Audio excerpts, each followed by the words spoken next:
सभी पेंशनर्स को नमस्कार। मैं मनोज सुराजी और आज की वीडियो इस पेंशन की लड़ाई में मील का पत्थर है।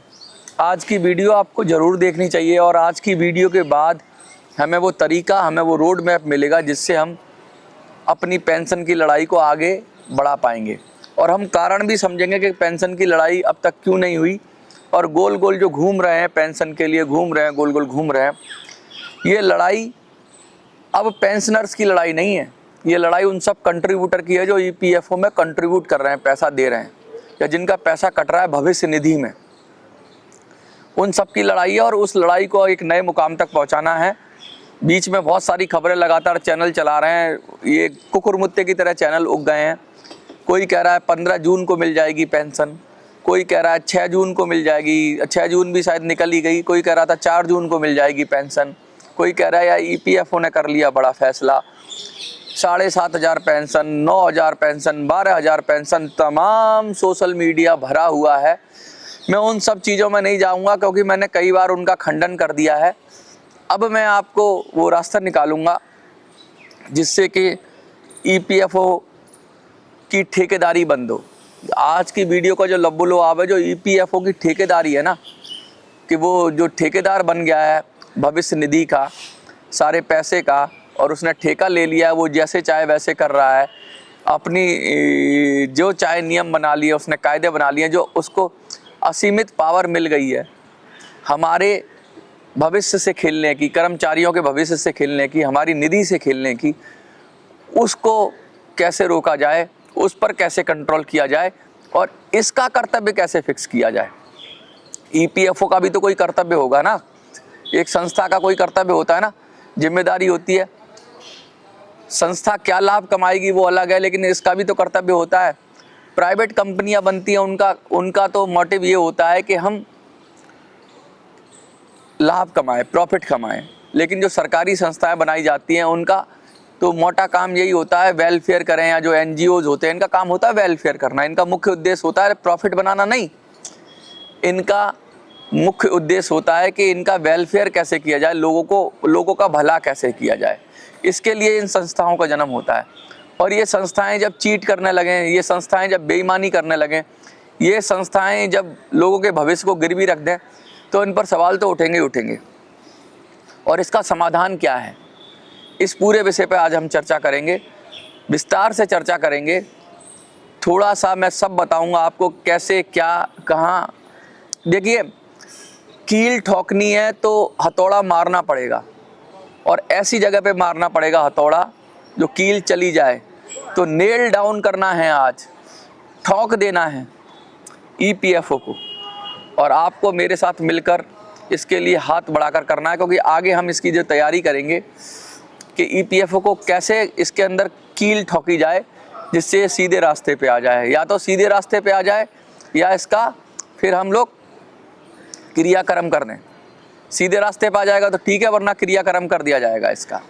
तो सबसे पहले समझ लेते हैं कि ईपीएफओ को इतनी ज़्यादा ताकत कहाँ से मिलती है, कैसे मिलती है, और क्यों ये लगातार अजगर की तरह हमारी भविष्य निधि पर बैठा हुआ है, और उसको भविष्य निधि का जो संचालन है वो पूरी तरीके से ईपीएफओ ने अपने हाथ में ले रखा है। और इसके अंदर ये लेने में ला तो पड़ा हुआ है, यानी लेना तो पड़ा हुआ है, लेकिन इसको ये पढ़ाई नहीं की गई है कि इसको देना कैसे है। देते समय इसकी सारी सीमाएं इसने तोड़ दी हैं और ऐसा मैथमेटिकल फार्मूला बनाया है जिसमें कुछ देना ही ना पड़े। इनका बस चले तो ये कुछ देना और सारा पैसा गटक कर जाए। तो इसी विषय पर चर्चा होगी, कैसे इसका आगे हम समाधान करेंगे, इस विषय पे बात करेंगे। तो चलिए विधिवत शुरू करते हैं। और मैं आपसे एक उम्मीद करता हूं कि इस वीडियो को ज़्यादा से ज़्यादा शेयर करिए, क्योंकि ये वीडियो उन सब चीज़ों को खंडन करती है जो लगातार ये खबर फैला रहे हैं कि पेंशन 10 दिन में मिल जाएगी, 15 दिन में मिल जाएगी। कुछ लोग कहते हैं कभी पेंशन नहीं मिलेगी, उन चीज़ों का भी मैं खंडन करता हूँ। पेंशन कैसे मिलेगी, ये सब सबसे पहले ये बीमारी कहाँ से आई वो जान लेना ज़रूरी है। तो चलिए फिर से बोल रहा हूँ, विधिवत शुरू करते हैं।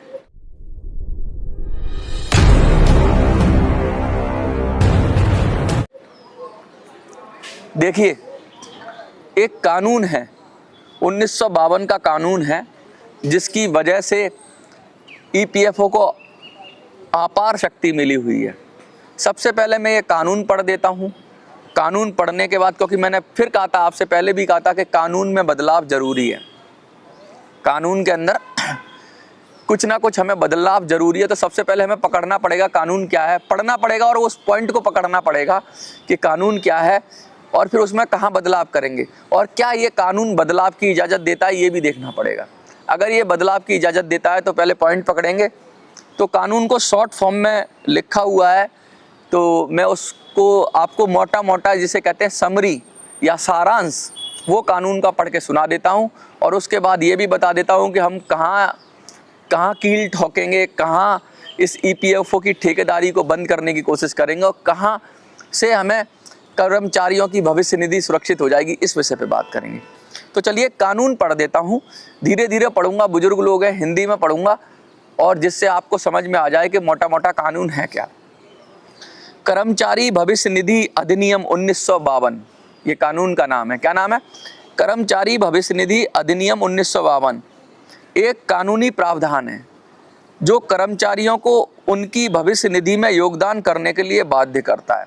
यानी कानून के जरिए आप बाध्य हैं, बाध्य समझते हैं, यानी आप बंधे हुए हैं, आप जकड़े हुए हैं, आप इस कानून के जरिए गुलाम हैं कर्मचारी निधि में पैसा जमा करने के लिए। यानी आप, कहने को तो ये भी कहते हैं, बुजुर्ग कहते थे कि भविष्य के लिए पैसा बचाओ, तो अब ये सरकार इस कानून के माध्यम से आपको बाध्य कर रही है कि आप अपने पास से कुछ पैसा अपने भविष्य के लिए जमा करें। ठीक है, तो ये कानून कहता है। तो चलिए, अगर आपने भविष्य के लिए जमा कर रहा है, अच्छे काम के लिए बाध्य कर रहा है, तो कोई बात नहीं, बचत के लिए कह रहा है ना, बचत करेंगे। लेकिन देख लेते हैं बचत में क्या नियम है, आगे पढ़ते हैं आगे इस कानून को और फिर समझते हैं। बाध्य करता है, ये अधिनियम कर्मचारियों के हितों की रक्षा करता है। हितों की रक्षा करता है यानी इसकी आत्मा, ये आत्मा है कानून की। किसी की आत्मा होती है तो मोटी मोटी आत्मा क्या है कि आपके हितों की रक्षा करे। आपके हितों की रक्षा करने का मतलब क्या है?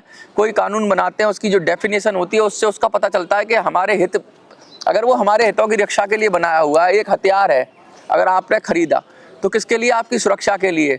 लेकिन कल को आप ही को मार दे कोई हथियार से, तो अब क्या करेंगे? ऐसे हथियार से तो पीछा छुड़ाना ही बेहतर है।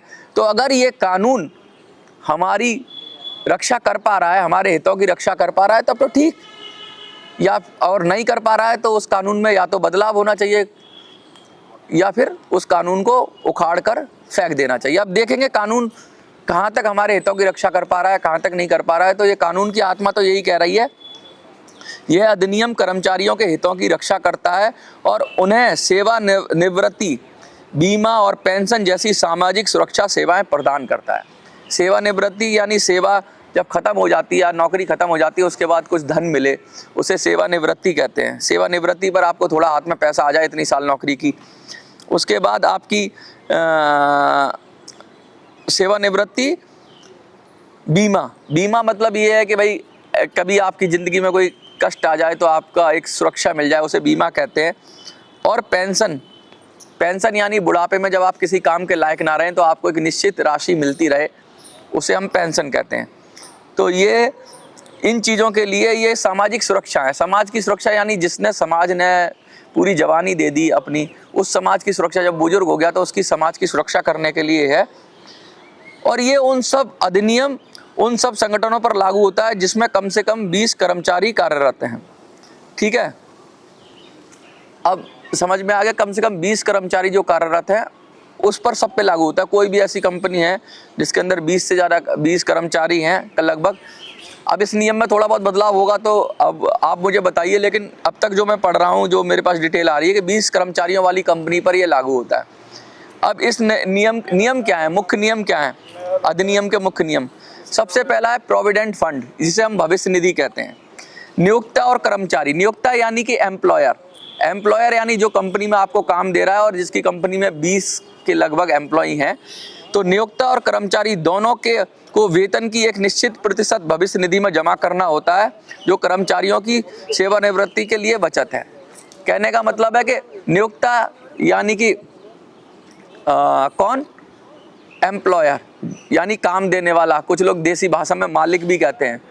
मतलब मालिक और जो काम कर नौकरी कर रहा है नौकर, वो दोनों मिलकर अपनी इसमें योगदान करेंगे। किस में करेंगे? इस भविष्य निधि में।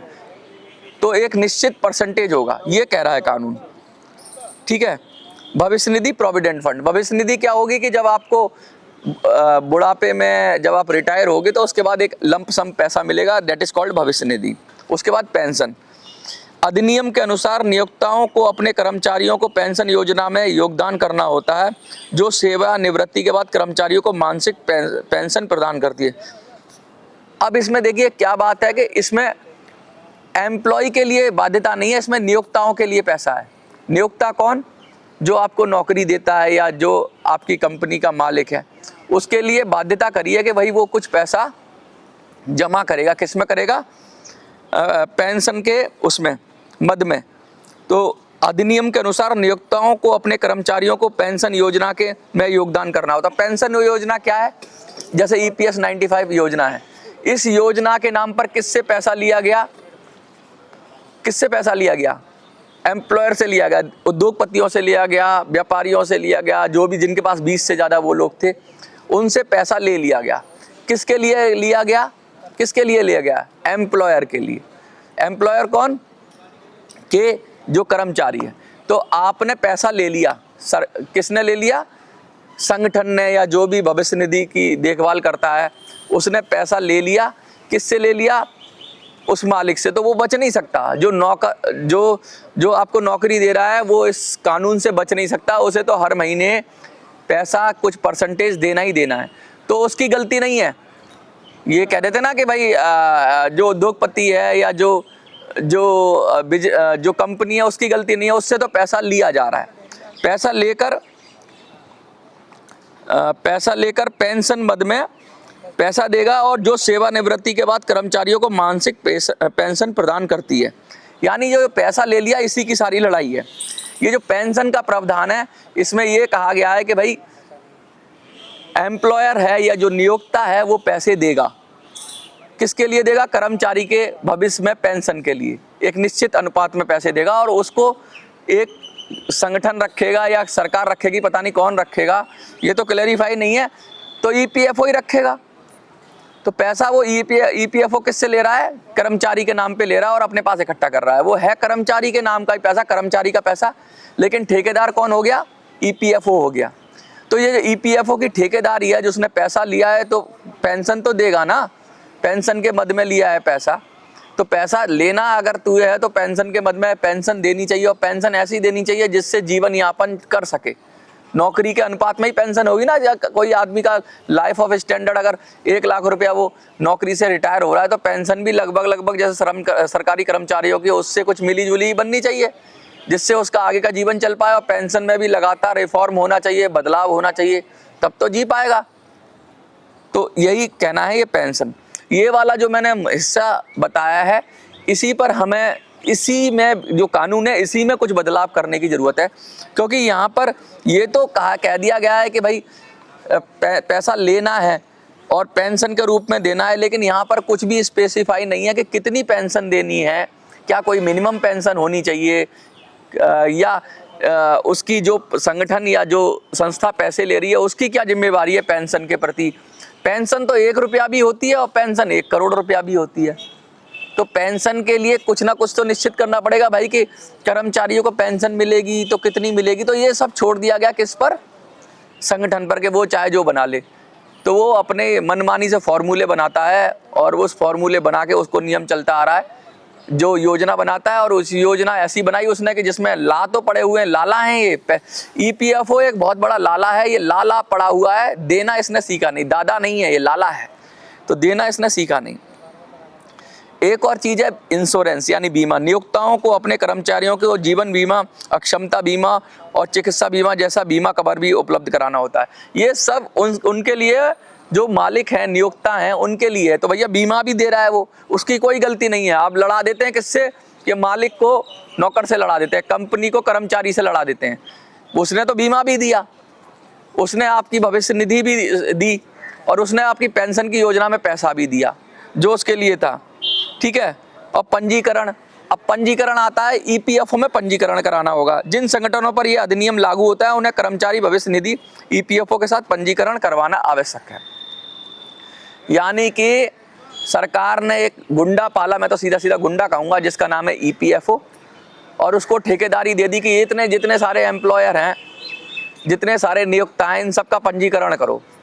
वहाँ पे अपने अफसर बिठा दिए, और जो 20 से ज़्यादा जो कंपनियाँ ऐसी हैं जो 20 साल से ज़्यादा क्या करती हैं, 20 से ज़्यादा एम्प्लॉय रखती हैं, उन सब का रजिस्ट्रेशन करो, पंजीकरण करो, तभी तुम अपना काम कर पाओगे, बिजनेस कर पाओगे।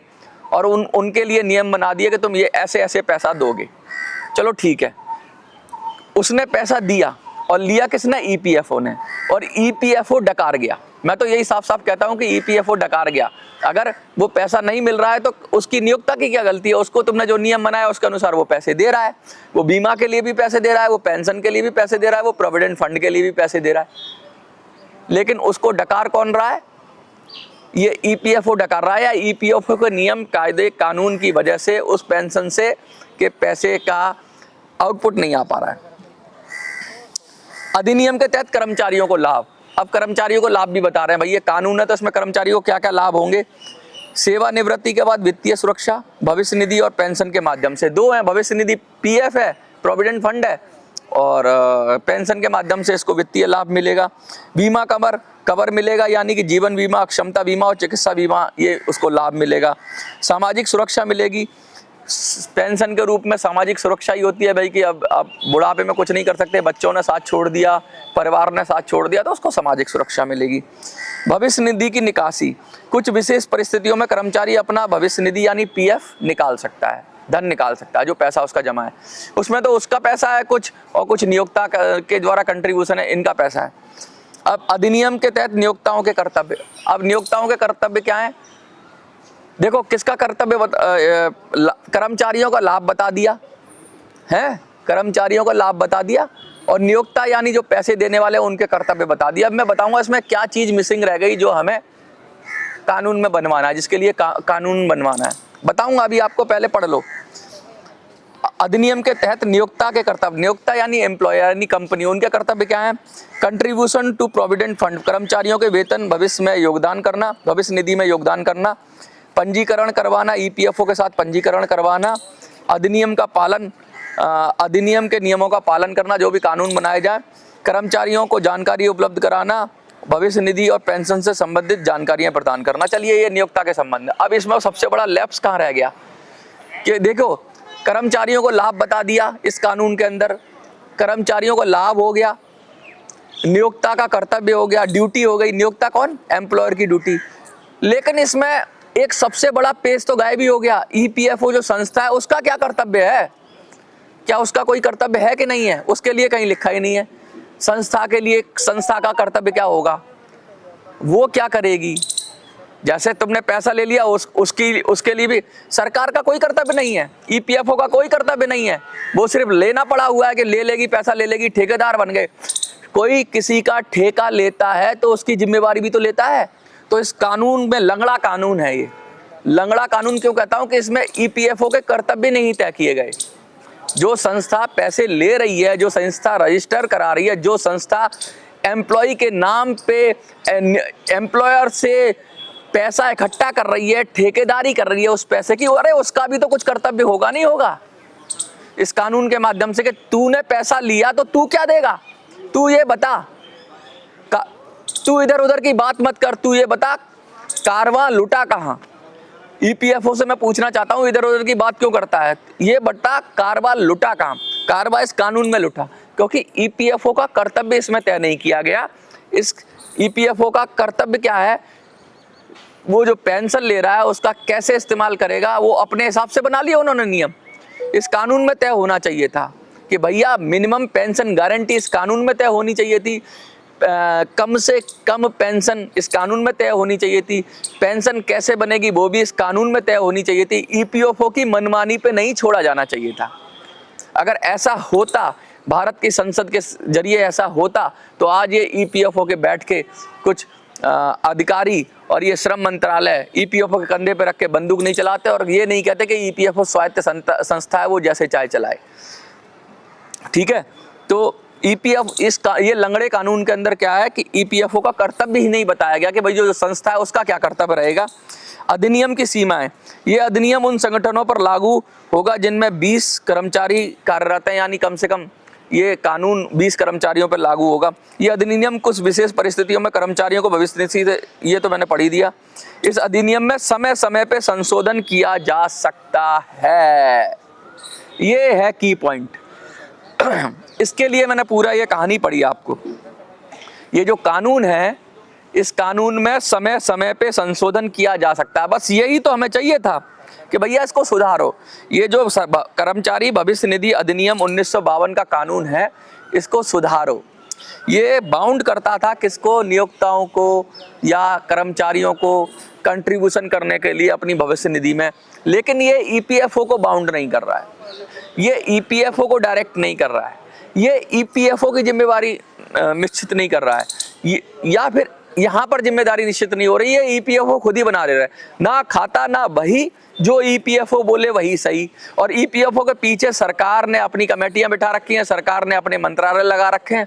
अच्छा, इसमें सरकार का तो कुछ था ही नहीं कि सरकार देगी अपना कंट्रीब्यूशन। सरकार ने जबरदस्ती आके इसमें पैसा क्यों डाला? सरकार ने भी तो देती है ना पेंशन के मद में पैसा। सरकार इसलिए देती है पैसा कि बाद में सरकार उस पर दावा कर सके कि हमने मिनिमम पेंशन दे दी 1000। भाई तुमने क्यों दे दी 1000? तुम कहां से आ गए बीच में, तुमने मिनिमम पेंशन दे दी, तुम दे भी नहीं रहे हो, तुम कह रहे हो दे रहे हो। मतलब ठेकेदारी ईपीएफओ कर रहा था तो तुम बीच में क्यों घुसे? और तुम बीच में घुस रहे हो तो तुम ही ठेकेदारी ले लो ना, ईपीएफओ को खत्म करो। ये मालूम है क्या है, इसको उलझा के रखे हुए हैं। ये कहना चाहते हैं कि सरकार तो कुछ नहीं कर रही, जितनी भी कमियां हैं वो ईपीएफओ पे फोड़ दो, उसके सर पे फोड़ दो। और सरकार की सिक्योरिटीज में सारा पैसा लगता है ईपीएफओ का। ईपीएफओ का ज्यादातर पैसा सरकार अपने कामों में इस्तेमाल करती है, ये भी मजे की बात है। तो ठेकेदार बना ईपीएफओ, पैसा इस्तेमाल करेगी सरकार और पेंशन के नाम पे देगी बाबा जी का ठुल्लू। कहने का मतलब ये है कि नियोक्ता से पैसा ले लिया गया, एम्प्लॉयर से पैसा ले लिया गया, ईपीएफओ में पैसा ले लिया गया। पीएफ में तो ज्यादा गड़बड़ कर नहीं सकते, ये पीएफ में तो नियम ऐसे सही है, पीएफ से हमें कोई प्रॉब्लम नहीं है। पीएफ में सरकार तय करती है कितनी ब्याज देगी, पीएफ के पैसे को अपने पास रखती है, उस पर ब्याज देती है, कोई दिक्कत नहीं। उस पर ये कुछ गड़बड़ कर नहीं सकते थे क्योंकि उसका नियम सीधा था, पैसा इतना मिलना था, परसेंटेज मिलना था। पीएफ में ये गड़बड़ कर नहीं सकते, इंश्योरेंस में ये ज्यादा गड़बड़ कर नहीं सकते। बच गई क्या? पेंशन। इन्होंने कहा पेंशन में घुमाओ, पेंशन का पैसा खाओ। अब ये क्या कर रहे हैं, कोशिश कर रही है पेंशन के मद में ज्यादा फंड ले लें नियोक्ता से। ये हर बार ये क्योंकि पेंशन के सारे पैसे पर ये अजगर की तरह बैठ गए हैं, क्योंकि वहां पर कोई स्पष्टीकरण नहीं है, कोई क्लियरेंस नहीं है, कोई भी साफ सफाई नहीं है, कोई दिशा निर्देश नहीं है, और ये ग्रे एरिया है, पेंशन वाला ग्रे एरिया है। इस पर भी इस कानून में संशोधन करके सफाई स्पष्ट होना चाहिए। आज कोई उठ जाता है कहता है 3000 मिनिमम पेंशन दे दो, कोई उठ जाता है कहता है 5000 मिनिमम पेंशन दे दो, कोई उठ जाता है 7500 पेंशन दे दो, कोई चिल्लाता है 9000 पेंशन दे दो। अरे कोई नियम ही नहीं है, जितने मुंह उतनी बात है, और फिर गोल गोल गोल गोल गोल गोल घूम जाते हैं। और कुछ यूट्यूबर खड़े हो जाते हैं, वो सुबह पेंशन दिलवा देते हैं, कुछ दोपहर को पेंशन दिलवा देते हैं, कुछ 2 दिन बाद पेंशन दिलवा देते हैं, कुछ 4 दिन बाद पेंशन दिलवा देते हैं, कुछ का लगता है कि पेंशन मिल ही गई है, कुछ मोदी जी की रैली करवा देते हैं। अरे भैया, असली मैंने बीमारी बताई इस कानून के अंदर है, जिसके अंदर सबसे बड़ा लंगड़े कानून के अंदर क्या है कि ईपीएफओ की जिम्मेवारी फिक्स नहीं की गई है। दूसरा, पेंशन को ग्रे एरिया में डाल दिया गया है। पेंशन वाले जो भी अमाउंट है उसके साथ मनमानी की गई है, और वो सारा ज्यादातर पैसा ईपीएफओ का वो सरकारी सिक्योरिटीज में, सरकार के बॉन्ड्स में, सरकार के खर्चे में लगता है। तो पैसा सरकार इस्तेमाल कर रही है, दे नियोक्ता रहा है, और पैसा किसका है? हमारा और आपका, एम्प्लॉई का। तो हमारे और आपके पैसे पर किसका अधिकार होना चाहिए? हमारा अधिकार होना चाहिए। अगर सरकार अधिकार ले रही है तो जिम्मेवारी कौन लेगा? अगर माल तुम खाओगे तो जिम्मेवारी भी तो तुम हमारी लोगे। जिम्मेवारी के नाम पे 1000 रुपया मिनिमम पेंशन, वो भी एहसान जता रहे, उसमें भी लाखों लोगों को 1000 रुपया भी नहीं मिलती। भैया ये पैसा गया कहाँ? ये 250, 300 रुपये पेंशन मिलती है। साफ साफ दिख रहा है कि बहुत बड़ा इसमें घुन लगा हुआ है, बहुत बड़ी जोंक लगी हुई है, बहुत बड़ा चूहे लगे हुए हैं इस पैसे के, पेंशन के पैसे को खा रहे हैं। ना तो उस नियोक्ता की गलती है जो पेंशन का पैसा दिया जिसने, ना उस कर्मचारी की गलती है जिसके लिए एक कानून बना। सारा जो पैसा है पेंशन का पैसा, ये कौन खा रहा है, इसकी लड़ाई है। और ये लाखों करोड़ है, थोड़ा बहुत नहीं है, लाखों करोड़ पैसा है। और बहुत सारा पैसा ऐसा है जो अनक्लेम्ड है पीएफ में, वो भी पैसा गायब हुआ जा रहा है। तो ये सब कर्मचारियों के साथ नाइंसाफी है, कानूनन नाइंसाफी है। मैं कहता हूँ कानून लंगड़ा कानून है और इस लंगड़े कानून को हमें अब बदलने की ज़रूरत है। अगले संसद सत्र में हम इस कानून के अंदर कोशिश करेंगे कि ईपीएफओ की जिम्मेवारी फिक्स हो, वो मिनिमम पेंशन के माध्यम से फिक्स हो। क्या हो कि ईपीएफओ का क्या कर्तव्य है वो भी तय किया जाए। और पेंशन के लिए एक ऐसा सार्वभौमिक हमें फॉर्मूला सजेस्ट करना होगा कि भाई पेंशन मिलेगी तो वो ईपीएफओ, जैसे पीएफ के लिए एक नियम है ना कि इतने परसेंटेज ब्याज मिलेगी, इतना पैसा जमा होगा, तो यही नियम लगाकर सरकार पेंशन के फंड में कितना पैसा इकट्ठा हो रहा है उसका स्पष्टीकरण देगी और उस पर कितनी पेंशन बनेगी, ये सब क्लियर होना चाहिए, जिससे सरकारें या संस्थाएं चीटिंग ना कर सकें और आने वाले 7 करोड़ लोग, देश के 7 करोड़ लोग अपना पैसा कंट्रीब्यूट कर रहे हैं, इन सब का भविष्य सुरक्षित हो सके। ये 7 करोड़ लोगों की लड़ाई है, ये 7 करोड़ परिवारों की लड़ाई है और मनोज स्वराज इसे अकेला नहीं लड़ सकता। मनोज स्वराज के पास ना उतनी क्षमता है, ना उतनी सामर्थ्य है, ना उतनी शक्ति है। लेकिन मैं आपकी तरफ उम्मीद से देख रहा हूं कि आप मेरे साथ कंधे से कंधा मिलाकर इस लड़ाई को लड़ोगे और मैं उन 7 करोड़ लोगों की पेंशन सुरक्षित करा पाया, उनकी पेंशन का फंड जो कि ईपीएफओ और ये सरकार मिली भगत करके सफाचट किए जा रहे हैं या मनमाने ढंग से उसका उपयोग कर रहे हैं, उसको रोक पाया, तो ये मेरे लिए, मुझे लगता है, जीवन का बहुत बड़ा काम होगा। आपको क्या लगता है कि आप मेरा साथ दोगे? क्या आप मेरे साथ खड़े रहोगे? क्या आपको मेरी बात ठीक लगी? क्या आप मेरी बात से सहमत हो? तो इस कानून को बदलवाने के लिए मेरे साथ खड़े हो जाओ, इस कानून के अंदर स्पष्टता लाने के लिए मेरे साथ खड़े हो जाओ। अगर संसद में ये कानून पास हो गया तो हम और आप, जो 7 करोड़ लोग हैं जो नौकरी करते हैं कहीं ना कहीं, उनका जीवन सुरक्षित हो जाएगा और पेंशनर को पेंशन मिल जाएगी। बहुत बहुत धन्यवाद आपका। जय हिंद, जय भारत, नमस्कार।